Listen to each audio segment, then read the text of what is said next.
Hello everyone, welcome you all to the microcontroller class. So in this session, we will be having session 2 of unit 1, 8051 architecture. And these are the contents of today's session. So here in this session, we are going to learn what do you mean by a Princeton and hardware architecture, criteria for microcontroller selection, variants of microcontroller 51 family, 8052 and 8031, and the applications of microcontrollers. First, we shall see what do you mean by a Princeton architecture. So the Princeton architecture, it is a type of microprocessor or the microcontroller architecture we are going to use while designing the microcontroller. So this Princeton architecture is also called as von Neumann architecture. This is another name. Von Neumann or the Princeton, both are one and the same. So here what do you mean by von Neumann or the Princeton architecture? It has a common memory for storing instructions as well as data. So as shown in the diagram, if you are having a CPU here, and here you are having a program and a data memory. So to store the program as well as to store the data, a common memory is used. A single memory is used for both program as well as the data storage purpose. So it has a common memory for storing instruction as well as the data. The memory interface unit is responsible for deciding whether the memory access is for instruction fetch or for data transfer. So ನಾವು C P U ಯಾವಾಗ ನಮಗೆ program memory access ಮಾಡುತ್ತೋ ಅಥವಾ data access ಮಾಡ್ತಾ ಇದೆಯೋ, program means instructions. So instruction access ಮಾಡಿದೆಯೋ, ಇನ್ಸ್ಟ್ರಕ್ಷನ್ನ ತೊಗೊಂಡಿದೆಯೋ ಅಥವಾ ಡೇಟಾನ ತೊಗೊಂಡಿದೆಯೋ ಅಂತ ಡಿಸೈಡ್ ಮಾಡಬೇಕು ಅಂತಂದರೆ what is necessary, we require a deciding interfacing unit, memory interfacing unit is required. So using this memory interfacing unit, we will come to know that whether the access is made for the program or the access is made for the data. So this is the responsible device which will indicate whether we have accessed the data or we have accessed the instruction. That is nothing but the program from the memory, because the memory is common and both data and code are stored in a single memory. The processing speed can be increased by using the concept of prefetching. The advantage of using this Princeton or the von Neumann architecture is that here we can able to use the prefetching. What do you mean by prefetching? CPU ಪ್ರೋಗ್ರಾಮ್ನ access ಮಾಡಬೇಕಾದ್ರೆ ಅದೇ ಟೈಮ್ನಲ್ಲಿ data ಕೂಡ access ಮಾಡ್ಬೋದು. So here that is called as prefetching. ಮೊದಲೇ fetch ಮಾಡಿ ಇಟ್ಕೊಳ್ಳೋದು. So usually program ಹೇಗಿರುತ್ತೆ, usually instructions will be there and then the data will be there. Again instruction will be there and the data will be there. So the data which are next below to the instructions are the commonly used data for this instruction. So using this principle, what we can do, we can able to do the prefetching of the data. Prefetching means ಮೊದಲೇ fetch ಮಾಡಿ ಇಟ್ಕೊಳ್ಳೋದು ಈ ಡೇಟಾನ. So while the instruction, when the instruction is fetching, so then previously we are going to fetch this data itself. This is called as a prefetching technique, and using this prefetching it is possible to increase the operating speed.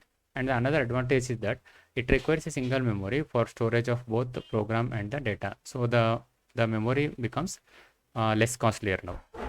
For example, suppose if you want to go and buy a 4 GB memory card, if you buy a 2 separate 4 GB memory card, let us assume that for one 4 GB memory card the cost is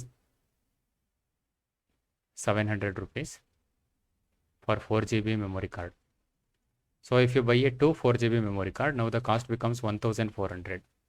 1400 is the cost for 2 4 GB memory card. 2 4 GB memory card. Instead, you go and buy a 8 GB memory card. 2 4 GB is nothing but the 8 GB. If you go and buy a single 8 GB memory card, definitely the cost of 8 GB memory card is less than 1400. It is around 1100. So 300 rupees we have saved. So it means that when we are going to purchase a larger memory, instead of separating a 2 smaller memory, if you purchase one larger memory, now that definitely the cost has been reduced. That is the advantage. And it requires only a single bus to access both program as well as to access the program as well as the data. Only single bus is required. This is called as bus, communication bus, to access the data as well as to access the program. So that is another advantage we are having in the Princeton or in the von Neumann architecture. So here the main thing is that both program and the data will be stored in a single memory. Whereas if we go for the second type of architecture, that is called as the Harvard architecture. Here it uses separate memory banks for storing instructions and data. So the example is this one. Here at the middle you will be having CPU. right side you are having program memory, and in the left side you are having data memory. Here both program memory and data memory is separate. So here only the program will be stored in this memory and only data will be stored in this memory. So two separate memories are there. Harvard architecture executes instructions in fewer instruction cycles than the Princeton architecture because of the instruction parallelism. So what is the advantage of using this Harvard architecture? Simultaneously, we can see, if you see the bus address and the data bus, or the communication bus, which is connected between the CPU and the data memory, or the CPU and the program memory, if you observe, the two separate buses are there. So simultaneously, I can fetch the instruction as well as the data in the same clock cycle, so that simultaneous access is possible. So which will going to increase the operating speed of the device. So this is called as an instruction parallelism. So many instructions can be executed parallelly. But the disadvantage is that we need to take the two separate memories for the data as well as for the program. And as I have said, definitely if I go and buy two separate memories of same size, it is little bit costlier. Again, it requires two separate buses. So this is the separate bus to access the data, and this is the separate bus to access the program.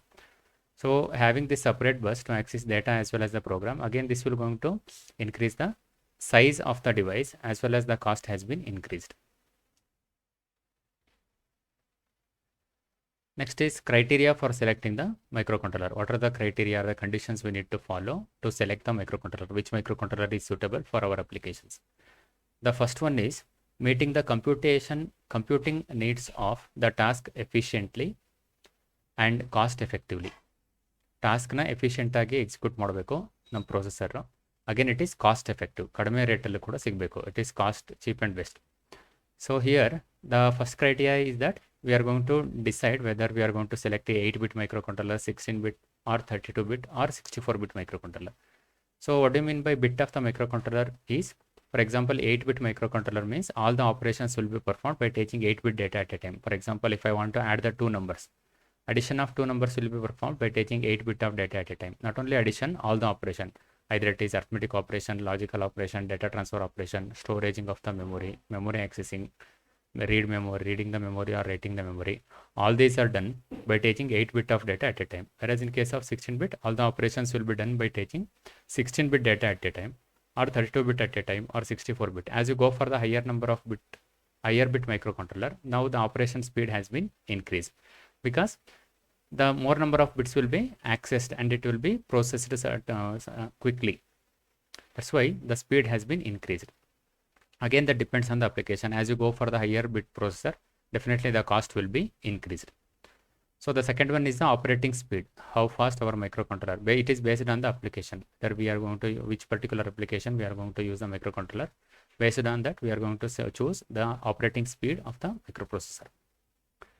Next is the packaging technique. Whether the microprocessors are single in package or dual in package or quad in package. Single line in package means, suppose if you take 7805, which is a voltage controller. So this is how the 7805 is there. Only one side, in only one side of the IC you are having number of pins. This is called as single in line. Otherwise, if you go for 7404 is a NOT IC, NOT gate IC. On either side you will be having 7 number of pins. ಈ ಕಡೆ 7 pins ಇರುತ್ತೆ, ಅದೇ ಥರ ಈ ಕಡೆಗೆ 7 pins ಇರುತ್ತೆ.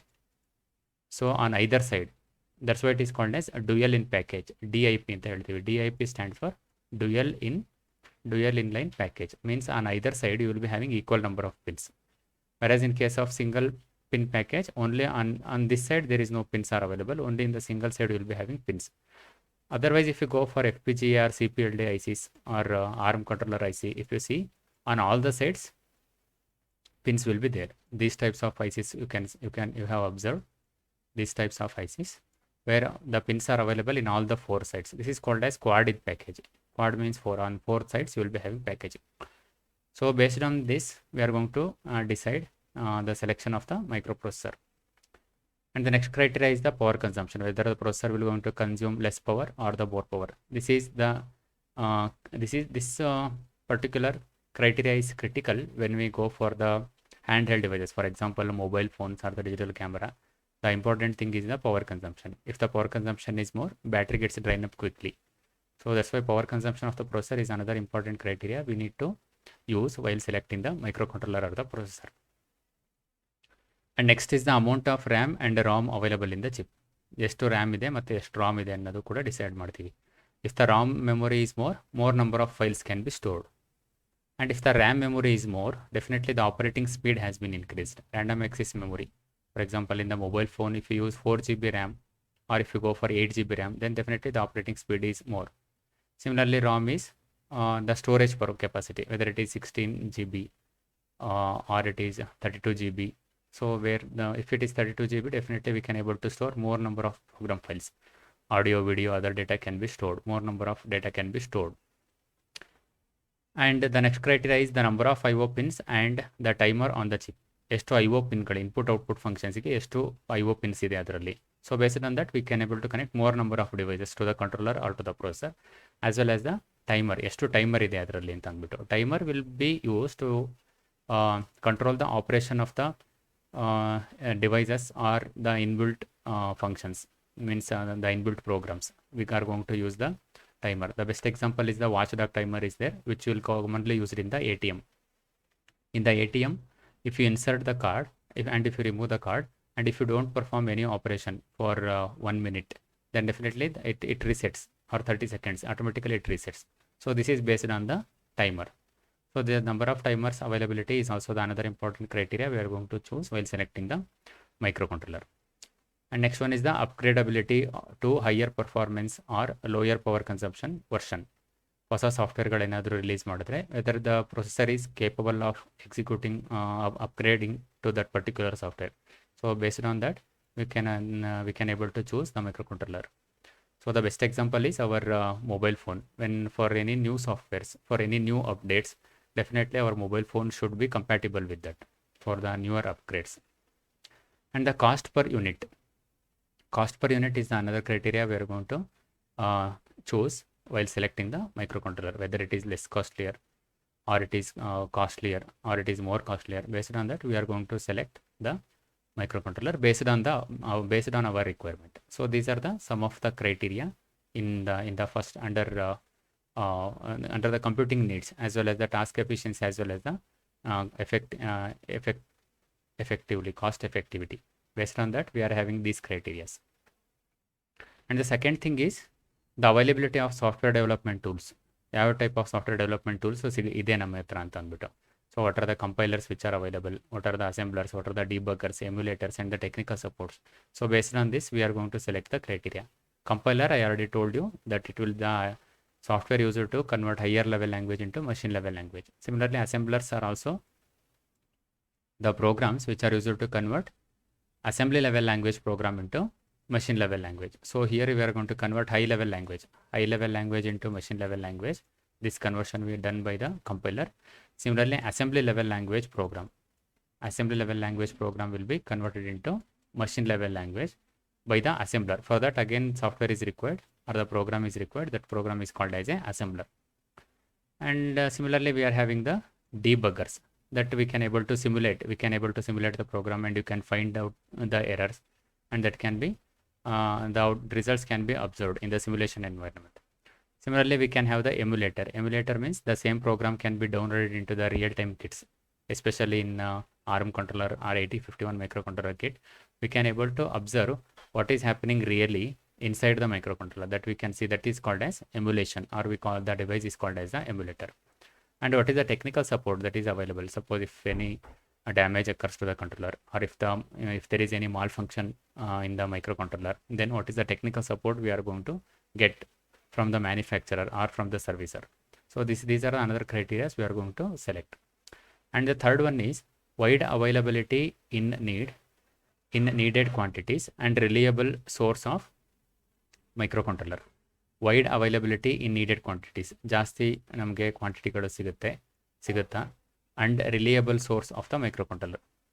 Sources reliable, ನಂಬಬಹುದು ಆ ಸೋರ್ಸ್ಗಳನ್ನ. Whether the microcontrollers are correct are any duplicate microcontrollers are there which will not going to function correctly.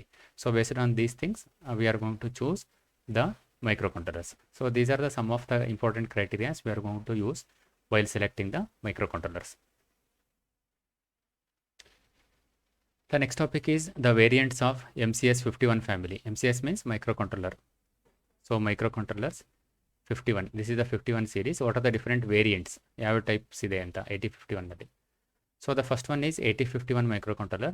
In 1981, Intel Corporation introduced an 8-bit microcontroller called as 8051. So 8051, this has been manufactured by the Intel, and it is a 8-bit microcontroller. 8-bit microcontroller indicates that all the operations will be performed by taking 8 bit of data at a time. All the operations, either arithmetic operations, logical operations, any other operations, will be performed by taking 8 bit of data at a time. And this 8051 has 128 bytes of RAM and 4 kilobytes of on-chip ROM. So in the 8051, RAM memory is 128 bytes, whereas the ROM memory is 4 kilobytes. 4 kilo means 4000. 4 into 10 to the power of 3. 4 kilobytes of ROM will be there. And 2 timers, 1 serial port, and 4 ports, IO ports are there, each of size 8 bits. 2 timers ಇರುತ್ತೆ ಇದರಲ್ಲಿ, 1 serial port ಇರುತ್ತೆ, again 4 ports. Ports ಅಂತಂದ್ರೆ IO portಗಳು. So IO ports are required to connect external peripheral devices to the controller or to the processor. That is called as IO ports, input output ports. And the size of each port is of 8 bits. ಒಂದೊಂದು port in the size ಕೂಡ 8 bits ಇರುತ್ತೆ. And all these are present on a single chip. The 8051 is an 8-bit processor, meaning that the CPU can work only on 8 bit of data at a time. 8-bit processor means all the operations will be performed by taking 8 bit of data at a time. 8 bit of data means what? 8 bits are there. For example, 0101, 1011. This is called as 8 bit. 4 plus 4. 8 bit of data is there. So by taking these 8 bit of data, it will do the addition. It will do the addition with another 8 bit. For example, 1111, 1001. If I want to do the addition, now it will take these 8 bits and these 8 bits. These two will be added together, and then you are going to obtain the result. So these two will be added, and you are going to obtain the result. So all the operations will be performed by taking 8 bit of data at a time. That's why it is called as a 8-bit processor. Data larger than 8 bits has to be broken into 8-bit pieces to be processed by the CPU. 8-bit ಕಿಂತ ಜಾಸ್ತಿ data ಇದ್ರೆ ಏನು ಮಾಡಬೇಕು? We have to divide that into 8-bit. For example, if the data is 16-bit, so what we need to do? You need to split this 16-bit into 2 8-bit data, 8-bit plus 8-bit. Now after splitting, you do this operation separately and do the operation separately for these 8 bits. So this splitting we are going to do. The 8051 has total of 4 IO ports, each 8-bit wide.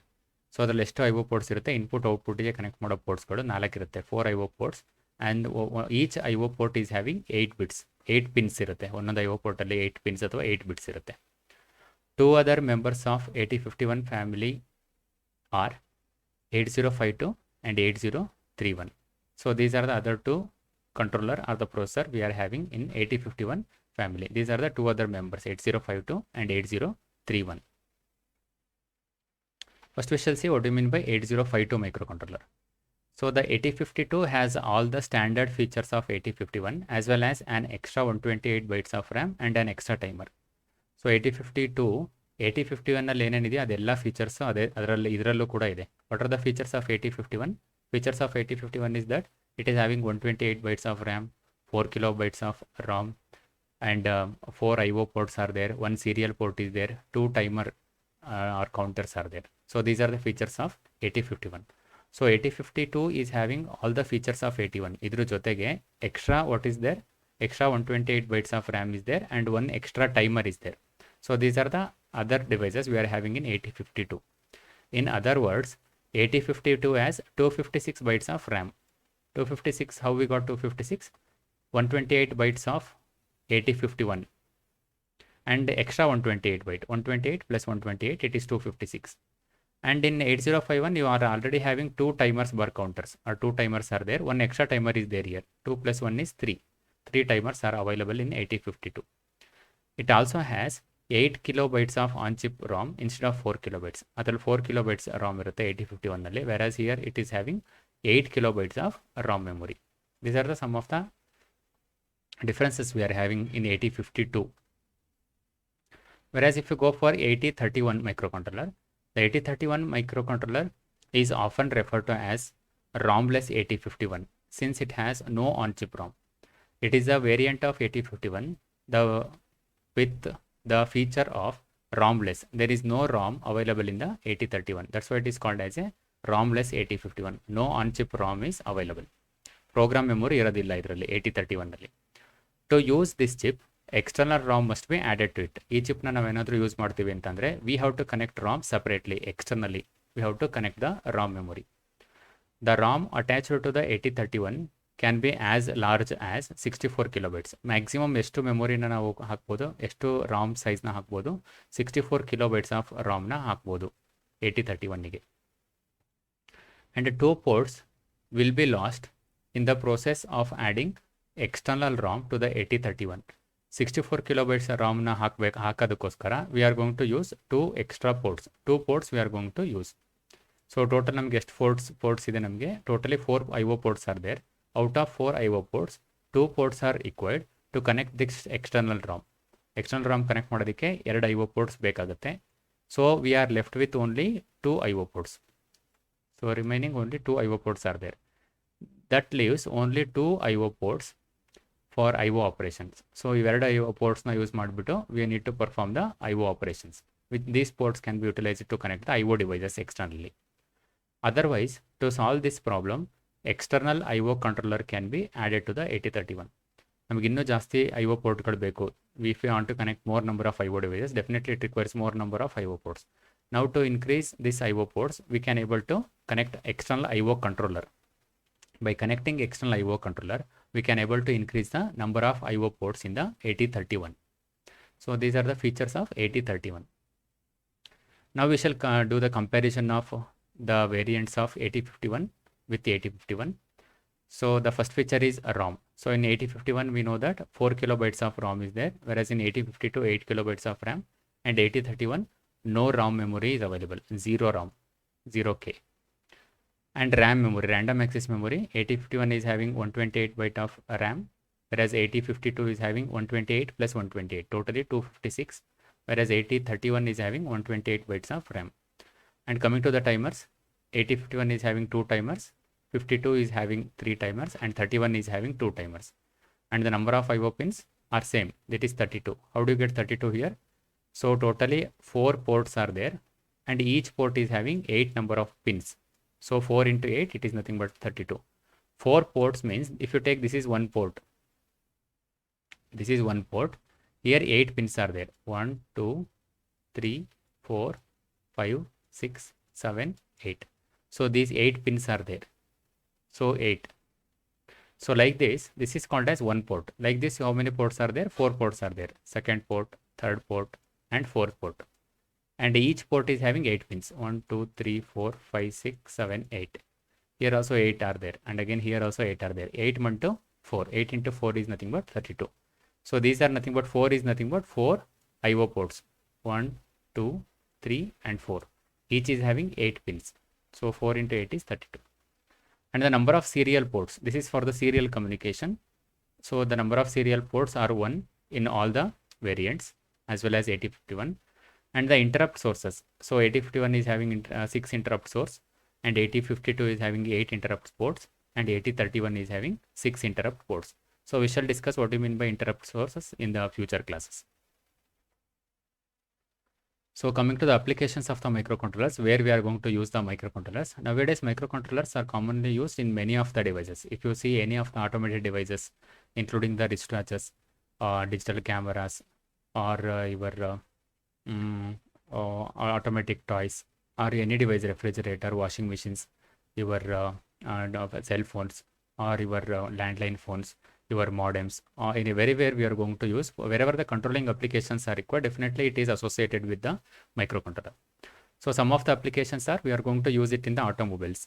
So what are the applications in particularly in the automobiles? It is like engine control, car cruise control, or anti-locking braking systems. In these applications we are going to use. And in the medical equipments like ECG, EEG display, and oximeters, BP monitors. And in the test and measuring instruments like signal generators, function generators, multimeters, frequency counters, oscilloscopes. In these cases, we are going to use the microcontroller. And inside the computer, like in the peripheral devices such as keyboard, printers, modems, etc. And consumer and entertainment products like a TV, video recorders, cam recorders, microwave ovens, washing machines, telephones, cellular phones, air conditioners, refrigerators, and many more products. So everywhere we are going to, wherever the controlling operations are required, for example, water level controller, automatic water level controller. So there definitely it requires the microcontroller unit to automatically control the water level. So these are the some of the applications of the microcontroller. Okay, coming to the summary, in this session we have learned Princeton and Harvard architecture, criteria for microcontroller selection, variants of microcontroller 8051 family, which are 8052 and 8031, and lastly, the applications of microcontroller. This is the end of the session. Thank you.